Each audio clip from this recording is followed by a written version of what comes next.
ঘর না পেয়ে ভাঙড় ২ নম্বর বিডিও অফিস চত্বরে টেবিল পেতে সাধারণ মানুষের পরিষেবায় আরাবুল। তৃণমূলের শুরু থেকে দীর্ঘ এক যুগ ধরে ভাঙড় ২ নম্বর বিডিও অফিসের পঞ্চায়েত সমিতির ঘরে বসে আছেন আরাবুল ইসলাম। আর ভাঙড় জুড়ে সেই অফিস আরাবুল ইসলামের চেনা পরিচিত অফিস হয়ে ওঠে। কিন্তু মাঝে কেটে যায় কয়েকটা মাস, আর ভোট পরবর্তী হিংসায় জেলবন্দি হয় আরাবুল। তারপর সেই অফিস দখল করে বসে যায় শওকত মোল্লা ঘনিষ্ঠ তৃণমূল নেতা খৈরুল ইসলাম। পরিচিত সেই অফিস ফিরে পেতে আদালতে দ্বারস্থ হয় আরাবুল। নিজের অফিসে বসতে না পেরে আজ আরাবুল ইসলাম ভাঙড় ২ নম্বর বিডিও অফিস চত্বরে টেবিল পেতে সাধারণ মানুষের পরিষেবা দিতে ব্যস্ত হয়ে ওঠেন। তবে বিডিও অফিস সূত্রে জানা যায়, আরাবুল ইসলামকে অফিসে ৩ তলায় তাকে বসার জায়গা করে দেওয়া হয়, কিন্তু আরাবুল ইসলাম সেখানে বসতে রাজি হননি। তিনি তার নিজের ঘরেই বসতে চান, কিন্তু এখনই নিজের ঘর না পেয়ে বিডিও অফিস চত্বরে টেবিল চেয়ার পেতে বসেই শুরু করেন সাধারণ মানুষের পরিষেবা দেওয়া। একটা ব্যাপার ইতিমধ্যে আপনারা সবাই জানেন যে এখানে একজন হারমাতের জন্যে ভাঙড়ের মানুষ পরিষেবা পাচ্ছে না। এক হারমাতের জন্যে ভাঙড়ের মানুষ পরিষেবা পাচ্ছে না। আপনারা জানেন দীর্ঘদিন বাইরে থাকার পর সরকারের নির্দেশ বা সরকারের আদেশ মেনেই হাইকোর্টের অর্ডারে আমরা এখানে আমি এসেছি। আপনারা জানেন আমার নেত্রীর নাম মমতা বন্দ্যোপাধ্যায়, নেতা অভিষেক বন্দ্যোপাধ্যায়। তাদের নেতৃত্বের প্রতি আস্থা রেখে ভাঙড় ২ পঞ্চায়েত সমিতি সভাপতি হিসাবে আমি দীর্ঘদিন বাইরে থাকার পরে আমি এসেছি। আমি চাই ভাঙড়ের মানুষ, বিভিন্ন ক্ষেত্রে আমি দেখছি একটা শ্রেণীর মানুষ তারা আবাস যোজনার ঘর পাচ্ছে না, বঞ্চিত। একটা সেকশন মানুষ, গরিব মেহনতি মানুষ যাদের জরির বাড়ি, তারা পাওয়ার যোগ্য। এখানে এক হারমাতের জন্য তার নেতৃত্বে তার নির্দেশে এক শ্রেণীর গরিব মানুষ, আমি দল কে কোন দল করে আমি সেইটা নিয়ে একবারও বলিনি। আমি চাই আমার নেত্রীর নাম মমতা বন্দ্যোপাধ্যায়, আমার নেতার নাম অভিষেক বন্দ্যোপাধ্যায়, তাদের যেভাবে মমতা বন্দ্যোপাধ্যায় বাংলার মাটিতে আবাস যোজনা গরিব মানুষ পাওয়ার যোগ্য, তারা কিন্তু এক শ্রেণীর মানুষ বঞ্চিত।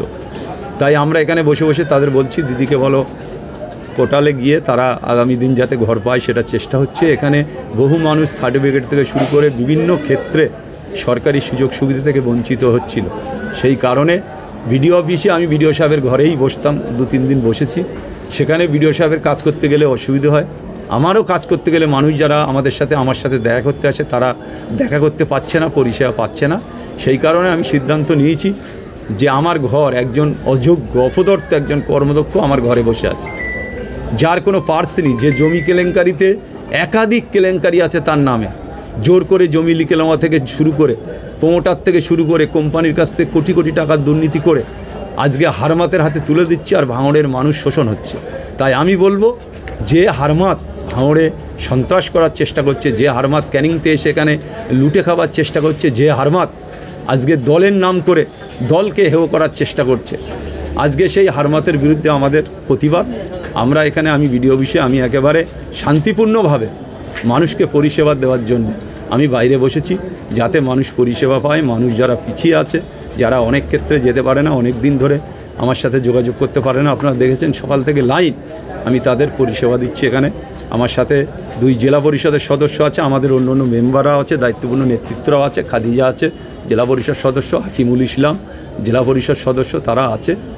অনেক মেম্বাররা তারা কথা বলতে চায়, তারা আসতে চায়, তাদের বাধা দেওয়া হচ্ছে যে আরাবুলের সাথে মেশা যাবে না। অনেক পঞ্চায়েত সমিতির কর্মদক্ষদের, অনেক পঞ্চায়েত সমিতি মেম্বারদের ভয় দেখানো হচ্ছে যে এখানে যতদিন থাকবে হারমাতের এখানে মধুর হাঁড়ি আছে, সেই মধুর হাঁড়ি খাওয়ার জন্যে, মধু খাওয়ার জন্যে সেই হারমাত কন্টিনিউ এখানে বসে আছে, কন্টিনিউ। তারার 3 টানার বিধানসভা ইতিমধ্যে আপনারা দেখেছেন, আমার নেত্রী তিনি বলেছেন যে বিধানসভার বিধায়ক তার এলাকায় সে কাজ করুন।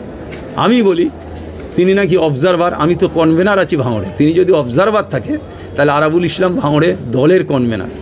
তাহলে আরাবুল ইসলামের বিরুদ্ধে তার একটাই কাজ, সে স্বপ্ন দেখছে যে আরাবুলির ছায়া দেখে লাভ মেরে উঠছে হারমাত, হাকিমুলের ছায়া দেখে, খাদিজার ছায়া দেখে তিনি লাভ মেরে উঠছেন, চমকে উঠছেন। তাই সেই হারমাতকে বলি যে অনেক হয়েছে, ভাঙড়ের মানুষের অনেক রক্ত খেয়েছো, অনেক রক্ত চুষেছো। এখন নিজের এলাকা বিধানসভা, ক্যানিং বিধানসভায় তুমি তোমার কাজ করো। ভাঙড়ের মানুষকে ভয় দেখিয়েও লাভ নেই, ভাঙড়ের মানুষকে সন্ত্রাস করেও লাভ নেই, ভাঙড়ের মানুষকে অনেক রকম চমকে লাভ নেই। ভাঙড়ের মানুষ, ভাঙড়ের মানুষের একটা ঐতিহ্য আছে। ভাঙড়ের মানুষ সবসময় তারা নিজের পায়ে দাঁড়ানোর চেষ্টা করে, কোনো দিনই কোনো কারুর দয়ায় নয়, কোনো নেতার দয়ায় নয়। তাই আমি বলি যে আমি এখানে কেন বসেছি, আপনারা প্রথম দিন থেকে দেখছেন যে আরাবুল ইসলাম ভাঙড় 2 পঞ্চায়েত সমিতির সভাপতি হিসাবে ভাঙড়ে এসছে। তার ঘর একজন কুখ্যাত হারমাত দখল করে বসে আছে, সেই কারণে আমি নিচেতে বসে আছি। কতদিন দিবেন এখানে বসে? না সেটা আমি সব জায়গায় জানিয়েছি, যে কোনো কাজ হতে গেলে একটু টাইম লাগে, 2-4 দিন তো হবেই, তার মধ্যে সব ক্লিয়ার হয়ে যাবে।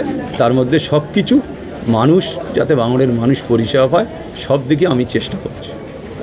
দেখুন, প্রথমে ওনার জানা দরকার এটা কারুর বাবার পৈতৃক সম্পত্তির নয়, এটা পঞ্চায়েত সমিতির ঘর। পঞ্চায়েত সমিতি অল মেম্বার, অল কর্মদক্ষ বসে সিদ্ধান্ত করে কে কোন ঘরে বসবে, কোন দপ্তর কোন ঘরে বসবে সেটা ডিসাইড করা হয়, সেটা ওনার জানা দরকার, প্রথম কথা। দ্বিতীয় কথা হচ্ছে উনি হাইকোর্টের, আমাদের দলের নির্দেশে নয়, হাইকোর্টের নির্দেশ মতন, হাইকোর্টের অর্ডারে উনি ঘরের জন্য আবেদন করেছিলেন বিডিও সাহেবকে। বিডিও সাহেবকে ধন্যবাদ জানাবো। 3 তলা একটা দারুণ ঘর দিয়েছে, খুব সুন্দর ঘর। ঘর দেখলে মাথা খারাপ হয়ে যাবে, এরকম ঘর আমরাও পাইনি। সেই ঘর ওনার জন্য বরাদ্দ করা হয়েছে। উনি ওখানে নিচ্ছেন, উনি খুনি তোলাবাজ আমরা জানতাম, কিন্তু আজকে দেখছি ওনার মতো নাটকবাজ আর এই আমার চোখে তো পৃথিবীতে আর দেখা নেই, ভাঙড়ে নয় সারা পৃথিবীতে দেখা নেই। উনি নাটক করছে। যাই হোক, এরকম নাটক এরকম পাবলিকের সামনে না করে ফিল্ম জগতে নেমে যেতে পারে, গেলে ওখানে 2 পয়সা রোজগার হবে। উনি তো তোলাবাজ, পয়সার জন্যই করছে। একদিন ওনার মানে হুঁশ হয়নি মানুষের পরিষেবা দেওয়ার জন্য। উনি তো আগে তো পঞ্চায়েত সমিতির সভাপতি ছিলেন, সহসভাপতি ছিলেন, এখন মানুষকে পরিষেবা দেননি। এখন উনি নাটক করছে, নাটক মঞ্চ তৈরি করেছে। তাই যাই হোক, এই নাটক করে বেশি লাভ হবে না, এটা আমার জানা আছে। ক্যানিংয়ের নেতার নির্দেশে আপনারা এইসব করে যাচ্ছেন? দেখুন, নির্দেশ ক্যানিংয়ের নেতা হোক আর কেউ হোক, যেই হোক, আমাদের দলের একটা গাইডলাইন আছে, দলের সিদ্ধান্ত আছে, এবং আমাদের পঞ্চায়েত সমিতি, সর্বোপরি পঞ্চায়েত সমিতির সিদ্ধান্ত। আমরা অল কর্মদক্ষ মিলে আমরা 22 জনের সম্মতি নিয়ে কে কোথায় বসবে, কে কোথায় বসবে না, সেটা ডিসাইড আমাদের কর্মদক্ষরা নিয়েছেন। সেই নেওয়ার ফলে আমি একটা ঘর পেয়েছি, মমিনুল্লাহ একটা ঘর পেয়েছে, সোনালী বাছার যিনি সহসভাপতি উনি একটা ঘর পেয়েছেন, অল কর্মদক্ষ একটা করে ঘর পেয়েছেন। ওনাকে তো ঘর দেওয়া হচ্ছে, উনি নিচ্ছেন না কেন? ওনাকে এই ঘরই নিতে হবে। এই ঘরটা কারো, এটা ওনার জেনে রাখা দরকার, এই ঘরটা কারো বাপের পৈতৃক সম্পত্তি নয় যে ব্যক্তিগতভাবে থাকবে।